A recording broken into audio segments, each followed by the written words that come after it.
meu Deus, o meu Senhor. E eles então estavam divulgando isso, e por isso que a multidão crescia a cada dia, porque aqueles que experimentavam multiplicavam a sua experiência na pregação, e daí vinha sobre eles temor, por causa da perseguição. Então por que eles faziam meio que discretamente o evangelho? Viviam e pregavam o evangelho, porque por causa de Roma, eles corriam risco de vida. Essa palavra, para nós está em outro contexto, mas repita comigo, diga assim comigo, risco de vida. Risco de vida, né? Quando alguém está em risco de vida, ele faz alguma coisa. E Jesus chama os seus, fala assim, olha gente, o ministério está crescendo, as pessoas estão contando.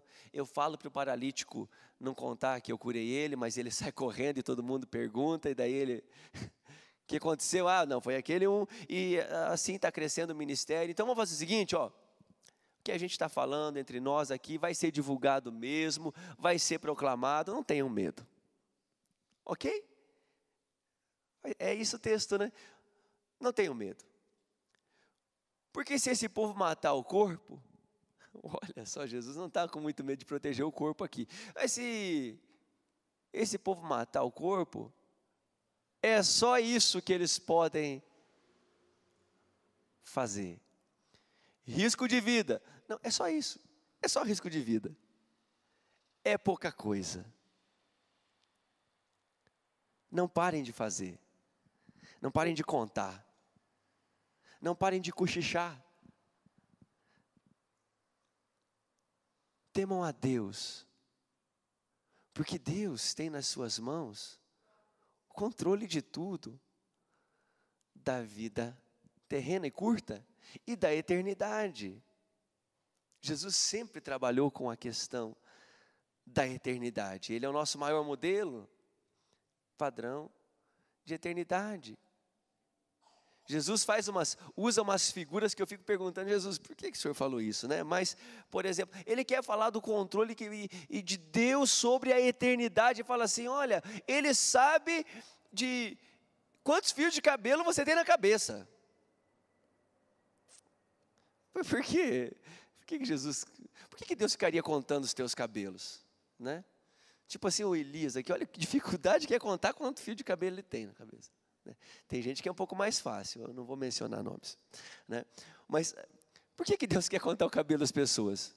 Jesus está dizendo assim, olha, ele sabe tudo, é isso que Jesus está falando, amém? Né? Não, ele não está contando quantos fios de cabelo você tem, caiu mais um, né? Ele está dizendo assim, Jesus sabe de todas as coisas, ele tem o controle de todas as coisas. Não tenham medo. Quando criança, os primeiros filmes que eu assisti de evangelismo em tela grande, eu preciso de ajuda para lembrar como é que era aquilo. Era aquele slide que ia passando. Lembra, Isaías? Mas não vai falar, né, o nome, né? Ia passando as projeções de slide assim, e aquelas fotos, tem um nome, não lembro. E quando criança, a imagem que me amedrontava neste texto bíblico era a imagem do telão, no dia do juízo.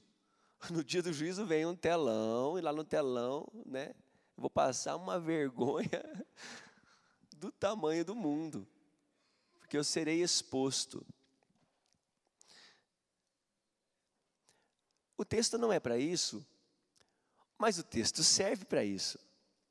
Porque realmente não há nada em oculto, não há nada oculto diante dos olhos de Deus. Concorda com isso? Amém? Nada oculto. As 7 cartas, as 7 igrejas da Ásia, né? Começam dizendo assim, olha, ao anjo que está na igreja tal, escreve, eu sei as tuas obras. Então Deus conhece tudo o que fazemos e nos ama mesmo assim. Deus é muito amoroso. Agora, o nosso problema é diferente E me parece ser maior do que o problema daqueles discípulos, porque eles corriam risco de vida, e nós já não corremos risco de vida por causa do Evangelho. Então, se alguns deles talvez ficassem amedrontados de assumir Jesus, por medo da perseguição, muitos de nós deixamos de assumir Jesus por outras coisas, pelo conforto da nossa expressão de fé, pelo conforto da nossa vida religiosa, de servir a Deus dominicalmente.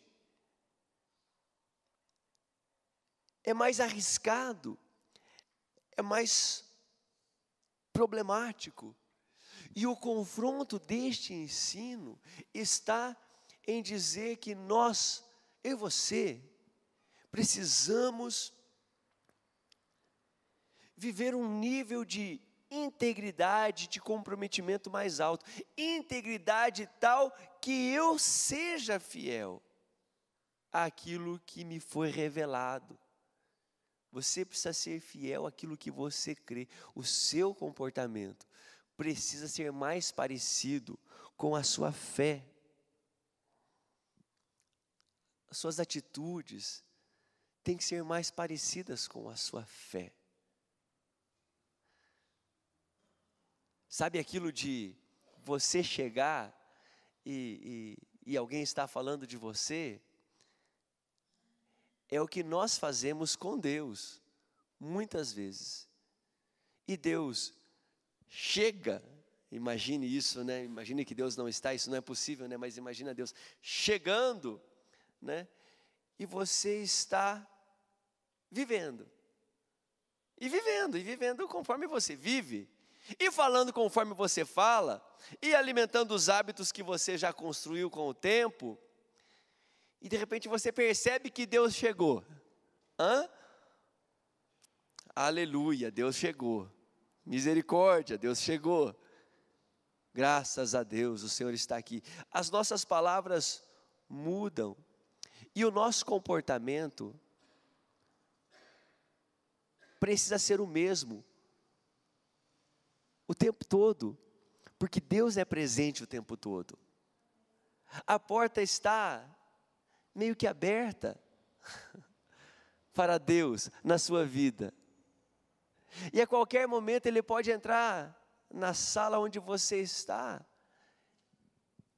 E você não pode, não deve, não precisa se envergonhar do que você está dizendo, pensando ou fazendo. Esta palavra é uma palavra que também nos adverte e também nos motiva com os mesmos tópicos que Jesus está desenvolvendo com os discípulos. Padrão. Jesus é o padrão, tá? Então o que Jesus fala para os discípulos, Ele mesmo vive. Quando Ele fala assim, não tenham medo de proclamar, de falar, Ele está dizendo, façam como eu estou fazendo. Jesus sofreu tentativa de assassinato antes do tempo. E ele fugiu. Mas ele não deixou de pregar por conta disso. Então, a nossa fé, irmãos e irmãs, seguir a Cristo, é seguir o padrão que está estabelecido, que está demonstrado para nós. E você precisa ter consciência de que há um preço para perseguir esse padrão. Há um preço para ser comprometido com essa missão. Há um preço para o discipulado. Ouvir a palavra de Deus é tudo de bom, mas tem coisas que são desconfortáveis. E eu pergunto, faz muito tempo que você já não ouve uma palavra que te gera desconforto? Que Deus te abençoe para você ouvir palavras desconfortáveis, porque palavras desconfortáveis são palavras de Jesus. Elas vêm nos incomodar, dizendo assim, puxa vida, eu achei que eu estava melhor, né? Eu prestei um livrinho esta semana, a irmã não está aqui, né?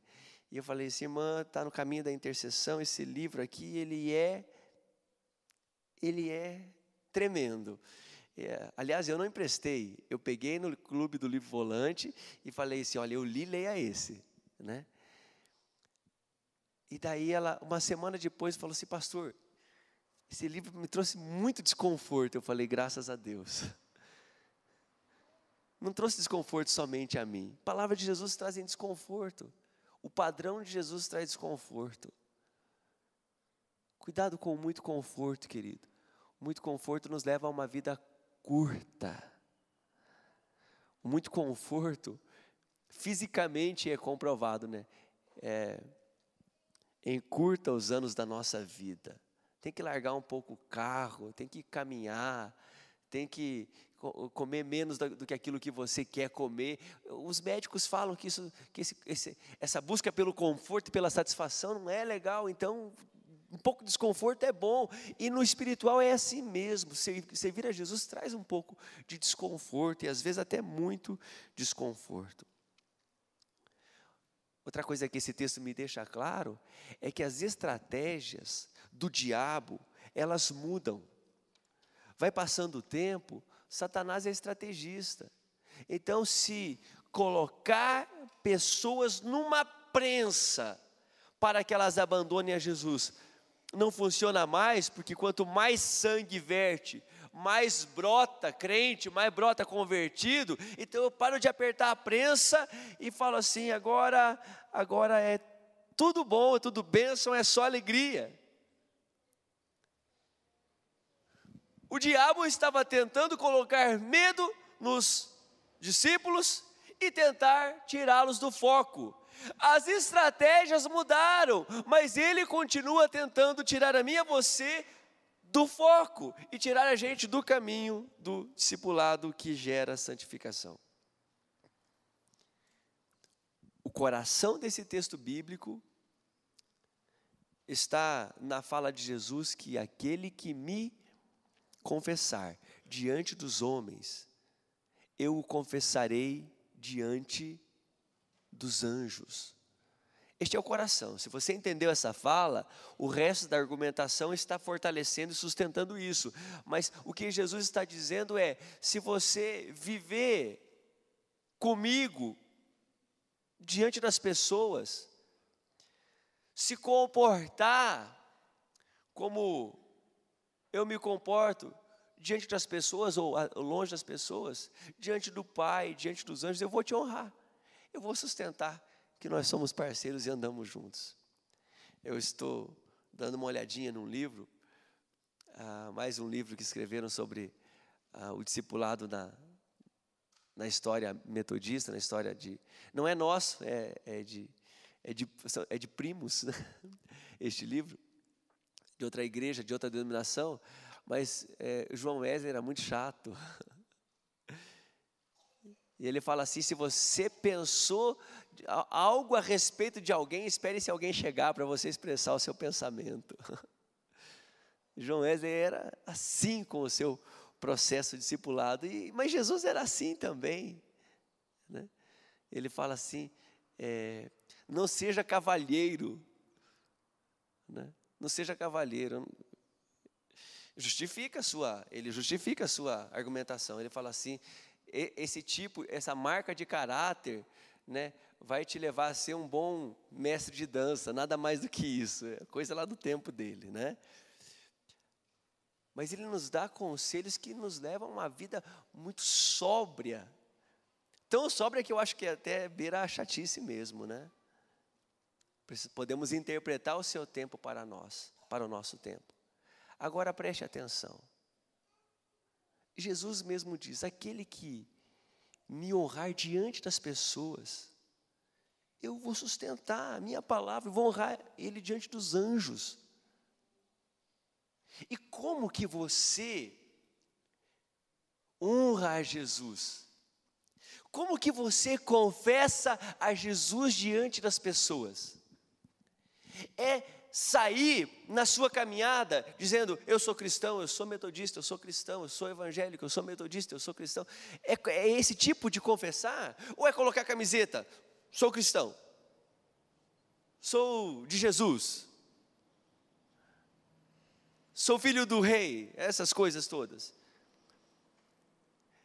Penso que Jesus estava falando simplesmente daquelas palavras que dizem, eu sirvo um Deus. Eu falo o que falo porque sirvo um Deus. Ou eu calo porque calo diante de Deus. Nesta listinha do Wesley, ele fala assim, tem gente que fala um monte de bobagem, né? E essas bobagens não levam a lugar nenhum, que perca de tempo. E às vezes eu fico pensando, Senhor, tem misericórdia, nos ajuda a falar menos palavras que não edificam, que não são para nada. Aquele que me confessar diante dos homens será salvo. Esta é a palavra. E aquele que me desonrar diante dos homens não será salvo. Porque na hora do julgamento eu vou dizer assim, olha, esse cara eu não conheço. Mesmo que ele venha argumentando que ele pregava, curava e falava em línguas, eu vou dizer para ele, não conheço. Aqueles que praticam a iniquidade eu não conheço. Aqueles que me desonram com a sua vida eu não conheço. Esta palavra também traz um texto difícil. E várias pessoas perguntam para o pastor, né? Pastor, e esse versículo 10? O que esse versículo 10 está fazendo aqui? Quando Jesus está argumentando e dá às pessoas o coração do texto, dizendo, aquele que me confessar, eu confesso, eu vou respaldar, eu vou dizer, eu estou junto, nós estamos juntos na eternidade. Aí Jesus fala assim, aquele que proferir uma palavra contra o Filho do Homem, receberá perdão. Mas aquele que blasfemar contra o Espírito Santo, para este não haverá perdão. E as pessoas perguntam, pastor, qual é o pecado que não tem perdão? O que é que a Bíblia está falando? O que Jesus está querendo dizer com isso? Normalmente, gente, o que Jesus está querendo dizer é aquilo que ele disse mesmo, tá? O que ele está querendo dizer é aquilo que você leu, né? É isso que você está lendo aí. Normalmente, você interpretando desse jeito, você vai muito longe, vai muito dentro de uma boa interpretação exegética, né? Agora, olha só, note como nós gostamos de valorizar o não. Colocamos uma folha em branco dizendo assim, ó, uma pontinha, uma pintinha de caneta, né? E fala, o que você está vendo nessa folha? O que nós falamos? Um ponto, né? Um pontinho preto, né? Todos nós fazemos isso, porque a nossa tendência não é valorizar a folha branca, não é valorizar tudo o que é bom. A nossa tendência é ficar com o não de toda e qualquer carta, afirmação, texto bíblico, e não fazemos diferente com este aqui. Jesus está trazendo uma revelação poderosa, dizendo assim, olha, o que você precisa na sua vida é viver comigo, é me honrar, me confessar diante das pessoas. E nós então ficamos falando assim, eu não posso blasfemar contra o Espírito Santo, eu não posso, eu não devo blasfemar, né? Então a primeira consideração a respeito desse texto é essa, olha, o que você precisa entender é que você é perdoado, mesmo que na sua ignorância você se levante contra Jesus, como o apóstolo Paulo fez e como tantos outros fizeram e como você também já fez, de rejeitar Jesus, dizer eu não quero Jesus e depois você ser convencido. Você pode ser perdoado. Para nos ajudar também a responder e a entender esse texto, eu pergunto para você, qual é a missão do Espírito? Qual é a função do Espírito Santo? E acompanhando, já antes de responder essa pergunta, outra que é importante para a gente poder ter sobriedade, né, nesta interpretação. quais atitudes na palavra, e aí você pode pegar a palavra inteira, desde Gênesis, quais atitudes foram passíveis de condenação na Bíblia? Quais pecados Deus disse, não, chega, basta, eu não perdoo, condenado. Algumas vezes aconteceu isso na Bíblia, né? Os filhos de Arão foram torrados, fulminados, num culto. Isso devia colocar um pouco mais de temor na gente. O cara veio para o culto e veio de um jeito desajeitado. Uzá, quando quis segurar a arca da aliança que ia cair lá daquela carruagem nova, morreu fulminado. Sodoma e Gomorra foram duas cidades, essas duas cidades foram exterminadas. Saul foi rejeitado depois de ser chamado rei de Israel. Esaú, irmão de Jacó, a Bíblia fala assim que com lágrimas buscou um lugar de arrependimento e não encontrou. Eu acho que olhar para essas histórias me ajuda a entender quem Deus é e como Deus é. De novo, cuidado com a sua avaliação de o não. Porque Deus é misericordioso e Deus é justo. Em todas estas expressões de julgamento, e ali o julgamento aconteceu, irmãos e irmãs, eu vejo muito mais a misericórdia de Deus se manifestando com maior força e intensidade, como por exemplo, quando Deus trata com Caim, que havia matado Abel, e fala assim: Caim, a tua oferta não foi legal, não aceitei mesmo. Eu não vou baixar o nível da minha santidade, não vou baixar o nível da minha exigência para facilitar a tua vida. Deus não faz isso. E sabe o que Deus fala para Caim? Se você procedesse bem, você acha que você não seria aceito? Quando Sodoma e Gomorra são destruídas, duas cidades foram destruídas, Abraão chega argumentando diante de Deus, dizendo assim: Deus, se tiver 50 pessoas lá, o Senhor vai acabar com aquele povo do mesmo jeito? Ele falou assim: não vou acabar. Nem 40, nem 30, nem 15, nem 10. Deus está falando que Deus tem misericórdia, e por causa de 10 Ele não destruiria milhares. Sempre a misericórdia de Deus prevalece. Mas Deus é justo, e é bom sabermos disso, irmãos e irmãs. Precisamos ter temor de Deus. Precisamos saber que Deus quer que sejamos sim, sim, não, não, porque Ele é sim, sim, não, não. E quando Ele diz que no reino dEle não entrará um determinado tipo de gente, não alivia a palavra, está escrito o que está escrito, não acontecerá isso. Porque o reino de Deus não é um lugar para iniquidade. É um lugar para a gente resgatada, regenerada, perdoada, é lugar para os filhos. Então,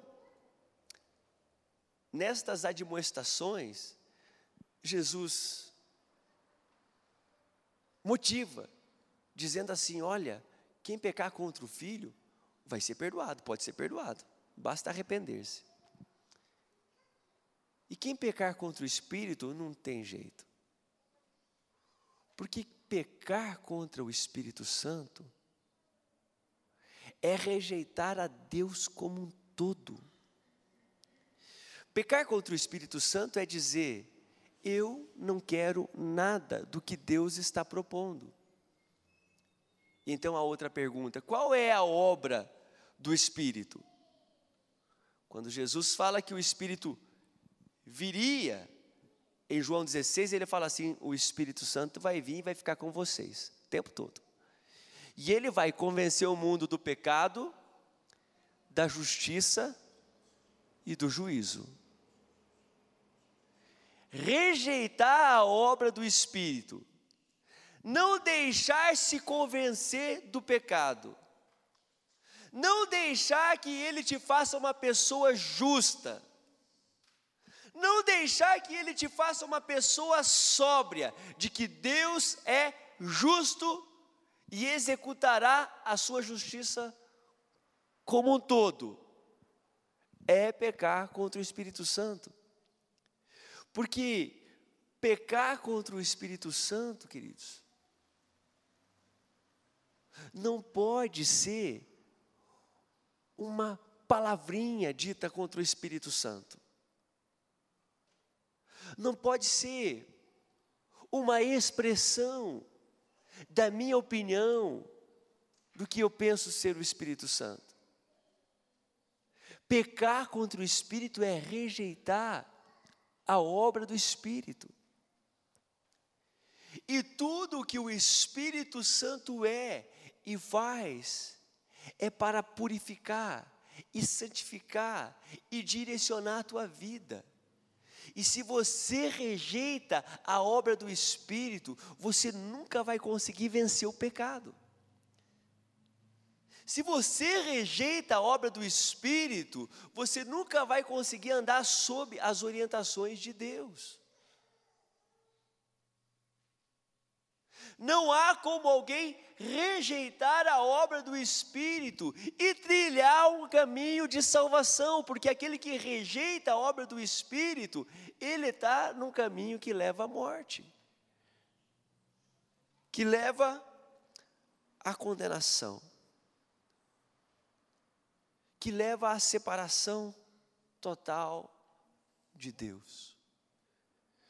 Poderia dizer que o pecado contra o Espírito Santo é você decidir não crer em Jesus. É você rejeitar a obra daquele que morreu por você para te salvar. Morreu por você para te resgatar do pecado.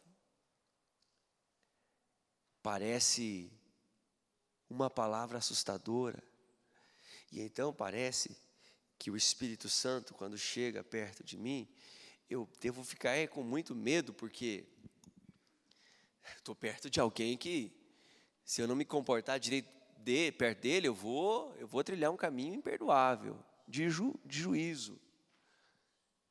E Jesus vem, então, concluir. Antes de começar a falar com a multidão, porque ele vai começar a falar com a multidão, ele está falando com os discípulos, ele começa a dizer assim, olha gente, o Espírito Santo vai ficar pertinho de você. Alguém já pintou para você a imagem de alguém terrível? Você está entrando num departamento, mas o teu chefe é terrível, terrível. Nossa, não pisca perto dele, né? Alguém já fez isso com você? Aí você chega perto daquele seu chefe e normalmente o teu comportamento já não é normal. Respiração ofegante, tremor, alguma coisa assim. Você vai entrar naquela sala de aula, não existe professor pior do que aquele, ele é tirano, reprova todo mundo. E o aluno já entra reprovado, porque o teu comportamento é diferenciado. Então Jesus fala assim, olha, o pecado contra o Espírito Santo, ele é imperdoável. Rejeitar a obra do Espírito Santo é imperdoável. E sabe de uma coisa a mais? Esquenta a cabeça não, porque ele vai estar com você sempre. Vai estar comigo? Perto de mim? O tempo todo? Não é uma má notícia. Porque sabe esse negócio do medo e que te impede de viver a obra de Deus? Você vai ser levado diante de juízes e promotores, diante de reis. Mas lá, na hora H, não tenha medo do que você vai falar, ou do que você vai fazer. Por que você não precisa ter medo?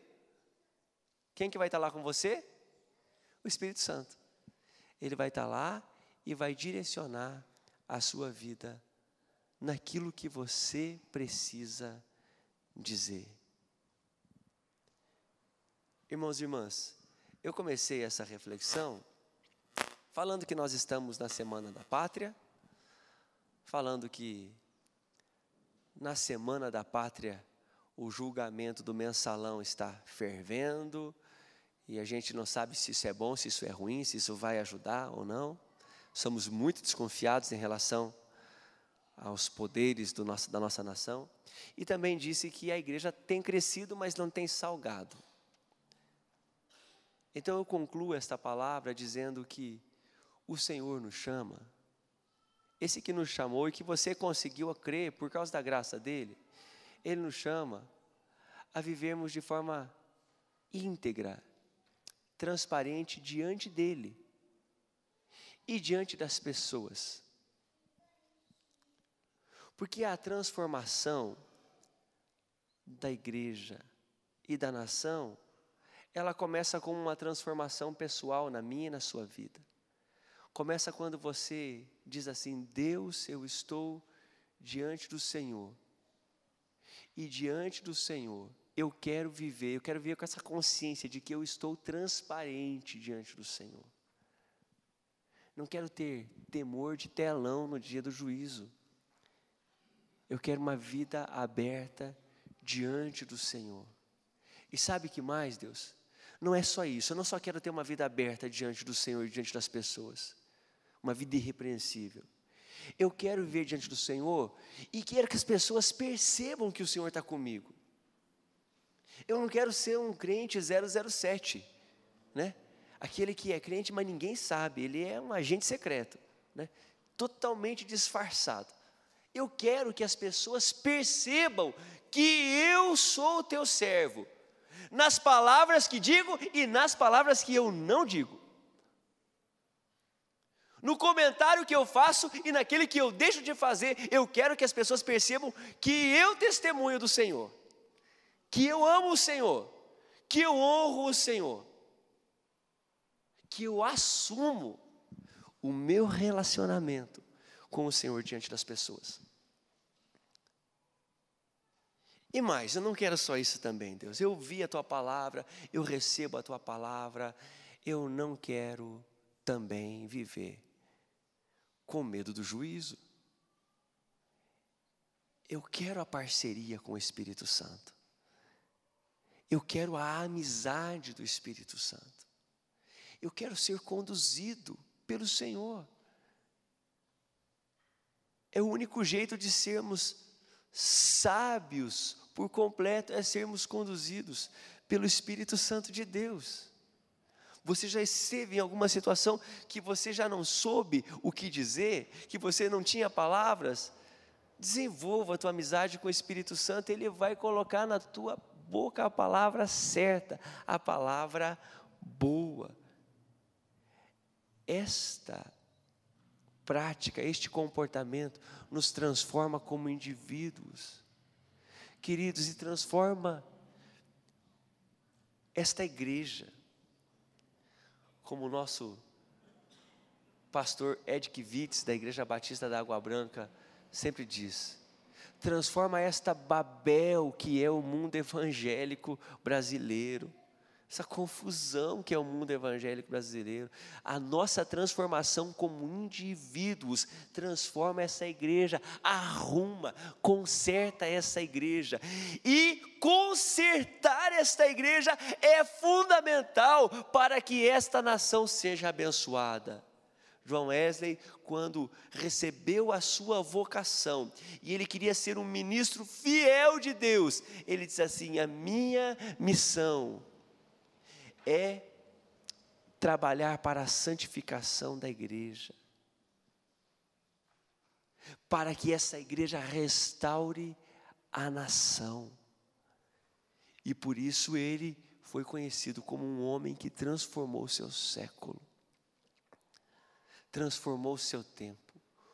O poder público reconhece a importância do caráter, da biografia do personagem que viveu no ano de 1700, por volta de 1700, na nação da Inglaterra. Irmãos e irmãs, eu convido você, nesta manhã, a termos um tempo de clamor e a nos prostrarmos por nossa nação. Mas saiba que a transformação da nação passa pela transformação do meu e do seu coração. Somos ávidos em criticar o poder público, mas somos lentos em perceber que a falta de integridade está muito perto de nós. Você quer ver algo que mostra a falta de integridade nas pessoas? Vá passear no Jardim Botânico, em dia de feriado. Tenta estacionar o seu carro, onde tem ali umas 50 vagas, estacionamento principal. Você vai chegar e todas as vagas estarão lotadas. Aí você dá o sinal de alerta e fica esperando a sua vaga. A hora que alguém tira o carro e você dá aquela bobeira para engatar a primeira, alguém vem correndo, gritando o pneu e faz e entra na sua frente. Porque o ser humano é corrupto por natureza. E para obter algum benefício de milhões de reais roubados do SUS, ou o benefício de uma vaga no estacionamento, eu deixo de me comportar segundo o padrão que me foi estabelecido pelo Filho de Deus. Que Deus abençoe a sua vida, a sua igreja e essa nação que nós tanto amamos. Se você quiser, poderá ficar de joelhos para esse tempo de oração. Vamos ter um clamor. Se Deus falou com você de forma individual, sobre a sua vida, sobre alguma área do seu caráter, do seu hábito, confesse diante de Deus.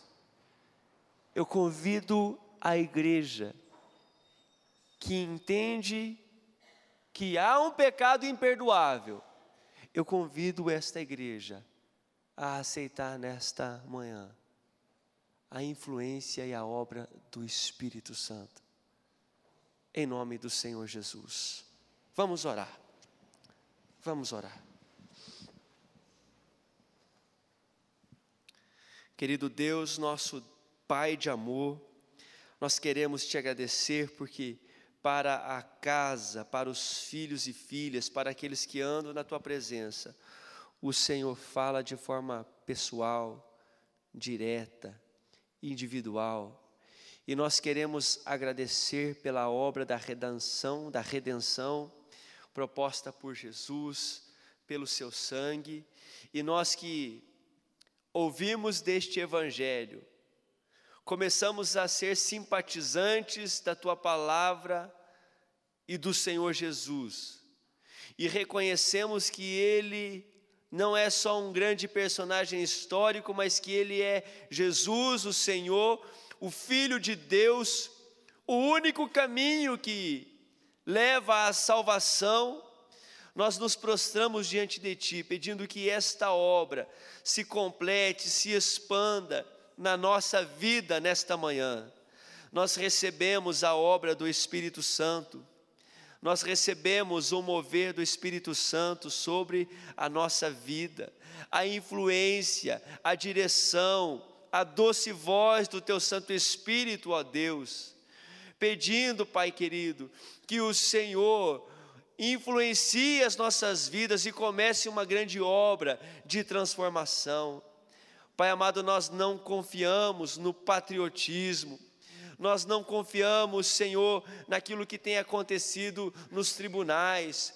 Nós sabemos que o único jeito que a nossa nação tem para ser feliz e para ser transformada é, Senhor, a transformação do caráter do indivíduo.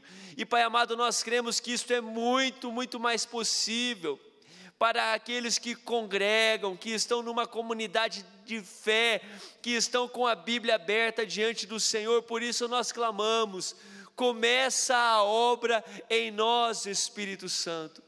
Transforma o nosso caráter, o nosso comportamento, faz-nos pessoas íntegras, Senhor, faz-nos pessoas que não têm do que se envergonhar.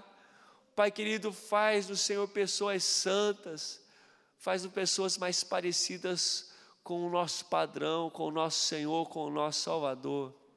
Nós clamamos por nossa nação nesta manhã, nós clamamos por essa nação tão alegre, tão festiva, que é o Brasil. Pai querido, transforma a nossa nação, vem nos encher, vem encher essa nação, vem trazer avivamento, vem trazer unidade para o povo de Deus. Pai querido, cerra dos nossos lábios esse aspecto crítico, Senhor, contra as outras denominações. Faz do Senhor ter um apego com a Tua palavra, para fazermos aquilo que é nossa obrigação, que é nossa vocação. Nós nos prostramos diante de Ti nesta manhã, que se faz uma manhã especial por causa do Senhor, e enche-nos do Teu Espírito. Pai querido, se alguém ainda vive distante do Teu Espírito, se ainda alguém não consegue crer no Senhor Jesus como seu Salvador, opera nesta manhã uma obra de salvação. Convence, Espírito Santo, convence do caminho que o Senhor propõe. Nós nos rendemos ao Senhor, nós nos rendemos diante da Tua santidade, nós nos rendemos diante do Teu amor, sabendo que o Senhor é muito, muito misericordioso. Recebemos a Tua palavra com gratidão, em nome do Senhor Jesus. Amém e amém. Graças a Deus. Coloque-se em pé, meu irmão, minha irmã, em nome do Senhor Jesus.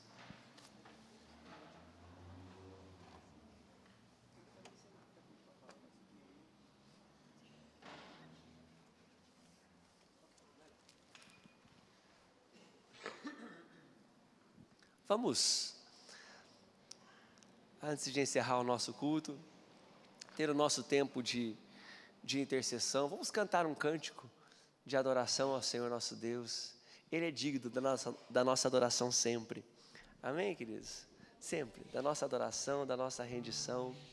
Quero, antes de interceder, comunicar à igreja que o pastor Ismael e alguns jovens da nossa igreja estão ministrando lá em Ribeirão Preto, estão encerrando uma série de ministrações. Na intercessão vamos orar por sua viagem de retorno. Há muitas pessoas viajando, vamos orar por eles também, né? E quero chamar a tua atenção para os avisos que estão em nosso boletim, especialmente dia 17. Dia 17 é a nossa reunião de empreendedores, e nesta semana do dia 17, temos uma parceria com o Ministério de Famílias. Então a nossa irmã Andréia, cadê você, Andréia? Cadê você? Está aqui? Estava aqui agora há pouco. Ela vai trazer uma palestra sobre organização. Quem acha aqui que precisa ser um pouquinho mais organizado nas suas coisas? Levanta a mão, né? Vai ser uma bênção, tá? Dia 17. E também quero avisar que as classes de discipuladores estão encerrando o seu módulo. Então, o módulo 1, que acontece segunda-feira à noite, está encerrando semana que vem. E o módulo 2, que acontece domingo, no horário da escola dominical, está encerrando. Então, no dia 23 e 24, elas vão inverter, tá? Então, no domingo pela manhã, começaremos os Fundamentos da Fé, dia 24. E no dia... que nó que eu estou fazendo, né? Dia 23, domingo de manhã, começa o módulo 2. Dia 24, segunda-feira à noite, começa o módulo o outro módulo. O outro módulo. Tá bom, gente? É tudo sobre ensino hoje. O Ministério de Ensino também está tentando agregar alguns irmãos em torno do assunto liderança. Está oferecendo um curso e o curso começa na terça-feira agora, né? É um módulo de 4 dias, são 3 módulos de 4 dias. Então, esta semana será o primeiro módulo e nós faremos o curso se tivermos um grupo razoável de pessoas. Então, o curso é da mais alta qualidade. Os nossos professores são assim excelentes e o tema é muito convidativo. Então, se você quer crescer nesta área de liderança, de exercer influência, procure a irmã Marta. Agora sim, Marta, você está aqui, né? Faz assim, olha lá, a Marta, e fala assim: eu quero fazer o curso, me dá mais informações. Para começar na terça-feira. Então, hoje nós avaliaremos se o curso vai fechar aí um grupo razoável de irmãos e irmãs que queiram trabalhar essa capacitação. Amém, queridos? Hoje tem classe conjunta. Vai ser aonde, Flávio? Lá na sala das mulheres, classe em conjunta. O módulo caráter cristão da classe também vai ter, lá no 5º andar. Vamos orar? Se você tem um pedido de oração bem especial, específico, presente diante do Senhor. Presente diante do Senhor. Obrigado, Senhor, por tudo que o Senhor faz na congregação, na reunião da Tua igreja. Agora eu quero pedir, Senhor, que pela oração, pelo clamor, pela intercessão do Teu povo, o Senhor possa fazer milagres. Faz milagres, meu Deus, meu Pai, na vida do enfermo. Faz milagres na família daquele que está de luto.